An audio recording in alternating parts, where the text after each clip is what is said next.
Reviews and summaries. Book, The Secret of Overcoming Verbal Abuse, Getting Off the Emotional Roller Coaster and Regaining Control of Your Life by Ellis. A 3-part journey through the book's core. Part 1, The Hidden Mechanics of Verbal Abuse and the First Steps Back to Yourself. Imagine you're strapped into a carnival ride you never bought a ticket for. Lights strobing, music blaring, and someone else controls the speed. 1 minute you're laughing, the next you're dizzy, sick, and certain the ride will never stop. That's verbal abuse, an emotional roller coaster disguised as normal conversation. In part 1 of this 3-part series, we'll pull back the curtain Ellis helps us lift. We'll name the machinery, expose how it hooks you, and give you the first, sharp tools to stop being tossed around.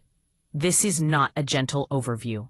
It's a wake-up call with a roadmap. If you only listen to one part, let this be it, because if you don't first understand what's happening inside the ride, nothing else will change. What verbal abuse really is and what it is not. Most people think of abuse as physical or dramatic shouting matches. Ellis forces us to be precise. Verbal abuse isn't only the obvious threats, constant put-downs, humiliations. It's also the persistent undermining, the snide remarks that chip away at you day by day, the jokes that land like pebbles until a wall collapses. Crucially, Ellis separates behavior from meaning. Other people's words are external events. Your emotional tornado, anger, shame, confusion, is largely produced inside you by the beliefs and interpretations you give those words. That doesn't excuse abusers. It simply points the place where a person can reclaim power in how they believe and respond. The 3-part trap, how your mind feeds the roller coaster. Ellis gives us a compact but devastating model of the cycle that keeps victims spinning. 1. Triggering statement, the external event, the insult, the sarcastic line, the cold shoulder. 2. Irrational belief, the inner interpretation. Thoughts like, I must be liked. If someone criticizes me, I'm worthless. I can't tolerate this. 3. Emotional reaction and behavior. Explosive rage, tearful withdrawal, frantic attempts to please, which then provokes more abuse. The genius here is recognizing that the middle, the belief, is the hinge. Change that, and the ride loses its power. Why you get pulled in, the biology and the history. Ellis blends practical psychology with plain human truth. Our brains are built to react. Shame and rejection trigger survival circuitry. If you were raised where criticism equaled abandonment, your nervous system learned to explode or freeze at the first slight. That learning becomes automatic, a reflex. So when someone speaks harshly, your body and your inner script don't wait for evidence, they act. Knowing this isn't intended to make you feel pitiful. It's liberating. If a response is learned, it can be unlearned. If your nervous system is primed to react, you can train it to pause. The 3 core irrational beliefs that fuel the roller coaster. Ellis names the most corrosive internal scripts that verbal abusers exploit, or that we subconsciously hand them. I must be loved, approved by everyone I value. When someone criticizes, your identity feels threatened. I absolutely must not be criticized, it's unbearable. Criticism becomes catastrophic, not just unpleasant. I can't stand this, I must get rid of the discomfort immediately. That urgency pushes you into reactive behaviors, begging, rage, or freeze. Ellis doesn't just diagnose. He calls these beliefs irrational because they're absolute, rigid, and unrealistic. The path forward starts with tempering those absolutes. The immediate consequences, why logic often fails in the moment. Here's the hard, honest part. When the words first hit, logic and willpower are often useless. The old circuits fire before the frontal lobe can act. You might know on paper that the critic is insecure, but your heart pounds, and your throat tightens anyway. Ellis's solution isn't to shame you for that. It's to give realistic strategies that work around the immediate hijack. Tiny, repeatable interventions that over time change the conditioned response. First, practical tools. Not therapy speak, but simple weapons you can use tonight. Ellis is brutal in his practicality. He gives clear, immediate techniques you can use when the roller coaster starts. Label the event aloud or silently. Saying, "They just insulted me," or "that was a criticizing tone," shifts you from a flooded emotional state into observation. Observation taxes the limbic system less than reactivity. Identify the belief. Ask, what am I telling myself right now? Is it "I'm worthless" or "they must like me"? Naming the belief reduces its power. 3. Challenge the belief. Quickly and realistically. Not with grand philosophical proofs, but with simple counter-statements. People can criticize and still respect me. Or, their anger says more about them than about me. Choose one calm behavior. Instead of retaliating or melting down, pick one default, a short neutral reply, a timeout, or stepping away.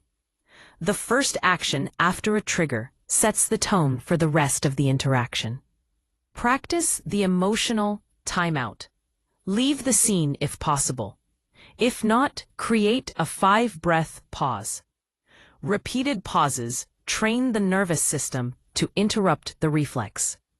These aren't spiritual platitudes. They are tiny behavioral experiments you can run immediately. They create micro wins that start the unlearning process. The moral pivot. Responsibility without blame. Ellis is merciless about one misconception. Taking emotional responsibility is not blaming yourself for abuse. It's claiming the one control you actually have, your mind. You can acknowledge the abuser's wrongdoing while simultaneously refusing to let their words decide the state of your inner life. This is a radical idea because it offers dignity. Even when you cannot change the other person, you can change how you interpret and respond. That's not capitulation, it's empowerment. Part 2. Stay with me. Exposing the abuser's playbook and learning to respond without losing yourself. If Part 1 taught you how the roller coaster works inside your mind, Part 2 turns the lights outward. Now we study the operator of the ride, not to demonize, not to psychoanalyze endlessly, but to recognize patterns so clearly that they can no longer ambush you. Albert Ellis is ruthless here in the best possible way. He insists that once you see verbal abuse as a set of behaviors, not a mysterious emotional fog, you stop personalizing it. And the moment you stop personalizing it, you stop feeding it. This part is essential, because insight without strategy leaves you exposed. The core truth Ellis insists on: verbal abusers rarely improvise. They repeat. They rely on predictable tactics that work because they trigger predictable beliefs in you. When those beliefs weaken, the tactics lose their sting. This is not about winning arguments. It's about preserving your emotional sovereignty. The abuser's greatest advantage: confusion. Ellis points out something subtle and devastating. Verbal abuse works best when it's ambiguous. Not overt cruelty, but just enough doubt that you ask yourself, am I overreacting? Confusion keeps you engaged. Clarity sets you free. So let's name the patterns, the most common verbal abuse tactics, and why they work. 1. Criticism disguised as concern. I'm only saying this because I care. Ellis calls this moral camouflage. The words carry an accusation, but the wrapper suggests kindness. The target feels guilty for objecting. After all, who rejects help? Why it hooks you? It activates the belief, I must accept criticism to be mature or good. Your response shift. You separate content from tone. You can say calmly, "I'll consider the point, but I won't engage with it when it's delivered this way." No argument, no defense. Boundary plus neutrality. 2. Global labeling. You're too sensitive. You always overreact. That's just how you are. Ellis despised this tactic. Labeling turns a specific behavior into a permanent identity flaw.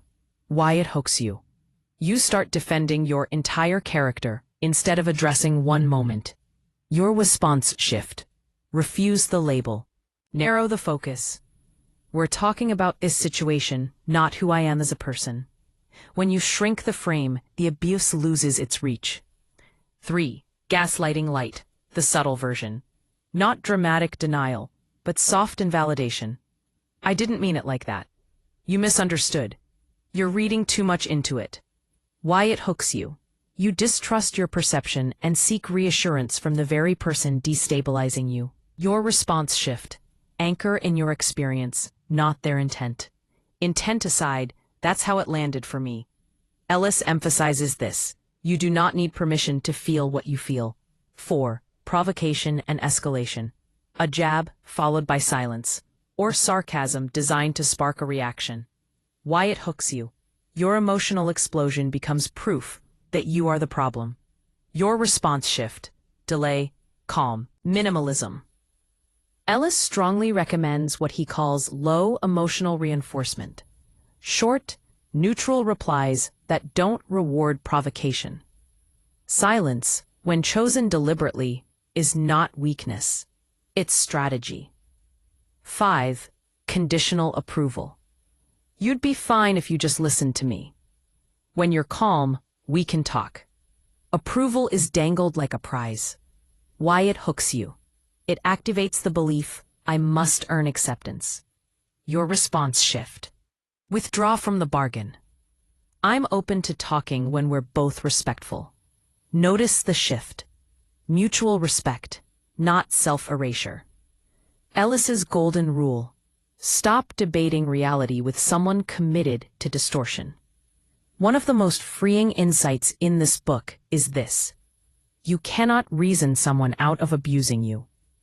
Ellis warns against endless explaining, defending, and proving. These behaviors feel rational, but they keep you trapped. Abuse is not a misunderstanding. It's a pattern. Clarity replaces argument. The emotional discipline that changes everything. Ellis introduces a deceptively simple principle. You don't need to stop feeling. You need to stop dramatizing. Dramatization sounds like, this is unbearable. I can't stand this. This ruins everything. These thoughts supercharge emotional pain. Ellis's alternative is strong preference without demand. I strongly dislike this. I'd prefer respect. I can tolerate this moment, even if I don't approve of it. This subtle shift drains the situation of catastrophic energy.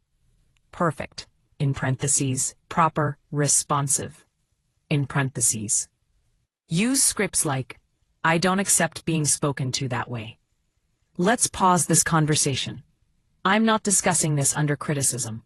We'll talk later. No justifications, no emotional footnotes. The hardest lesson, you may have to grieve. Here, Ellis becomes quietly profound. He acknowledges something many self-help books avoid. Sometimes the person abusing you will not change. And letting go of the fantasy that they should change can feel like a loss. Ellis frames this as healthy grief, grieving unmet expectations so you can live in reality, not resentment. This is not giving up. It's choosing sanity over hope that harms. Part 3, the final shift, reclaiming emotional freedom and ending the power of verbal abuse for good. Part 3 is where Albert Ellis brings everything home. This is not about coping anymore. This is about liberation, the kind that doesn't depend on apologies, insight, or improved behavior from anyone else. This is the part where the roller coaster doesn't just slow down. it shuts off. Ellis's ultimate message: emotional freedom is an inside job. Ellis ends the journey with a truth that can feel confronting at first. Other people do not control your emotions. Your beliefs about their behavior do. This is not denial of cruelty.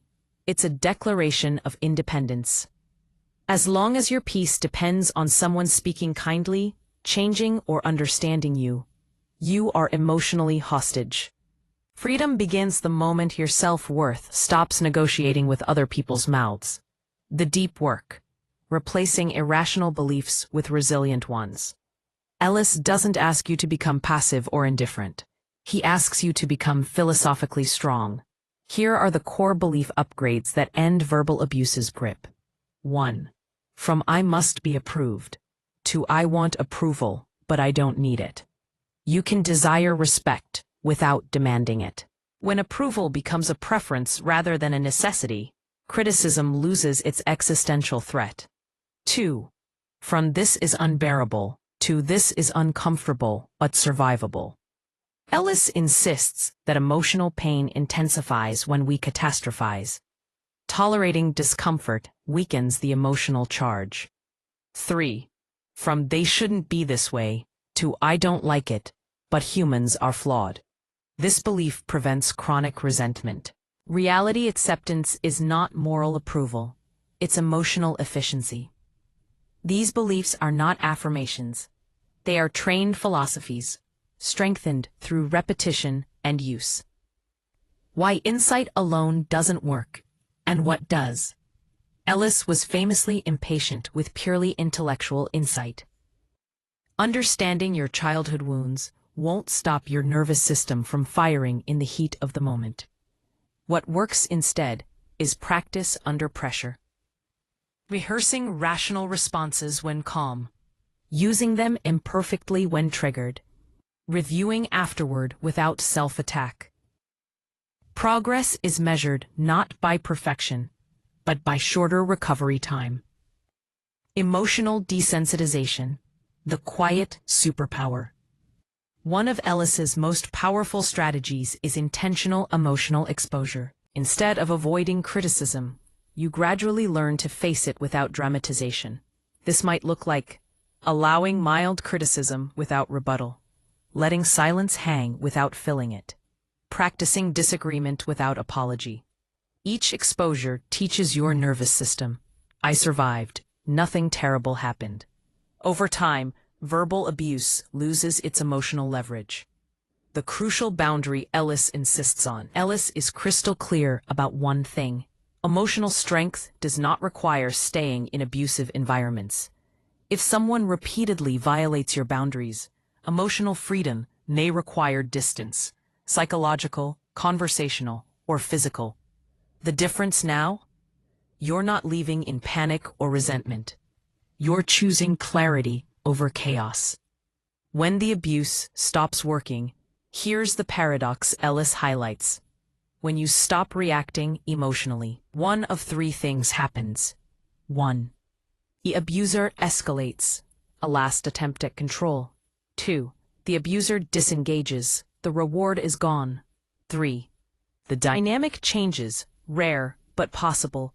None of these outcomes require you to collapse or chase. You win by standing still. The final practice: unconditional self-acceptance. This is Ellis's cornerstone. You are not your reactions. You are not your mistakes. You are not someone else's evaluation. Unconditional self-acceptance means you accept yourself even when you feel weak. You accept yourself even when you react imperfectly. You accept yourself without needing to be right, calm, or admired. From this position, verbal abuse has nowhere to land. A closing visualization. Ellis would approve. Picture someone throwing darts at a wall. If the wall is soft, every dart sticks. If the wall is solid, the darts fall harmlessly. Ellis teaches you how to become the solid wall. Not cold, not rigid, but grounded. Words may hit. They no longer penetrate. The end of the roller coaster. The goal was never to control others, The goal was to reclaim yourself. By the end of this journey, verbal abuse becomes what it always was: sound waves, someone else's beliefs, someone else's responsibility. And your life? Back in your hands. That is the secret Albert Ellis wanted you to know. Thanks for listening to Book Buzz Reviews and Summaries.